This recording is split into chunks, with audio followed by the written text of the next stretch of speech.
Hi, in my last video we talked about the Presonus series of Bluetooth speakers, Ceres 4.5 and Ceres 3.5. One of the many features is a sub-out which can be sent to the optional Temblor series of subwoofers. Today we're going to talk about the Temblor T8.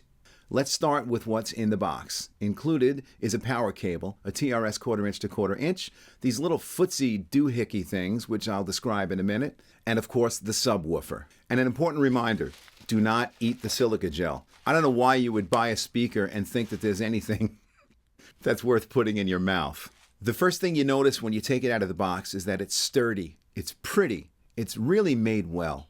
On the front is that blowhole thing, I can never remember what it's called. On the back are your controls and connections. And on the bottom are 4 minimal contact feet. It's important to remember that the woofer itself faces the floor and it does not have a grill.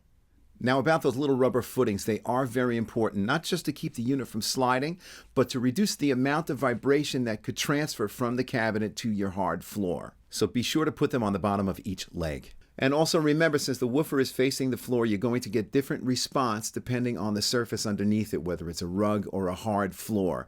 Which way is better? Honestly, it's a matter of preference. But experiment. If you're on a rug, take a piece of floor tile and stick it underneath and see if you like the way it sounds. Now let's take a look at the back of the unit where you'll find your controls and your connections.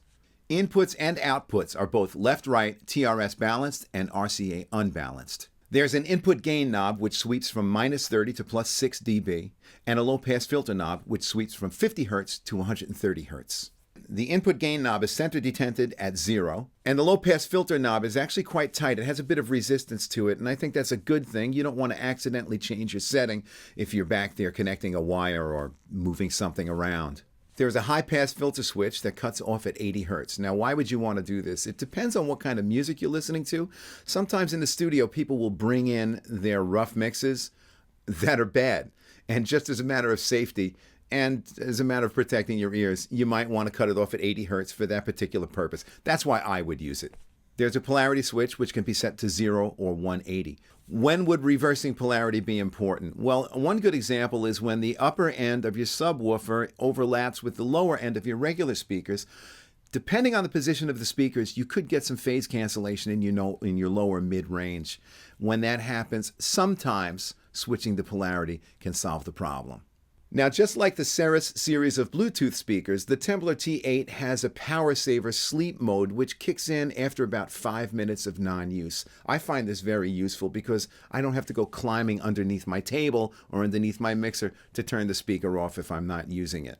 Now, while this is an 8-inch woofer, it sounds bigger. It sounds like a 10. I don't know how they do it, but it sounds fantastic. I tried this with Ceres 3.5 and with the Ceres 4.5. And because of the input control and because of your low pass and high pass settings, you can make it work well with either one. I actually loved it with the 3.5. I thought it would be a bit of a mismatch, but if you set the low pass and the input gain properly, it's a great pair. And with the 4.5, boy, just full on, and it sounds fantastic. Right now, they're trending at about $329 from B&H and Sweetwater. I ordered mine from B&H. I figured if I didn't like it, I could send it back. I'm not sending it back. I love it. It sounds great with the Ceres 4.5 and 3.5.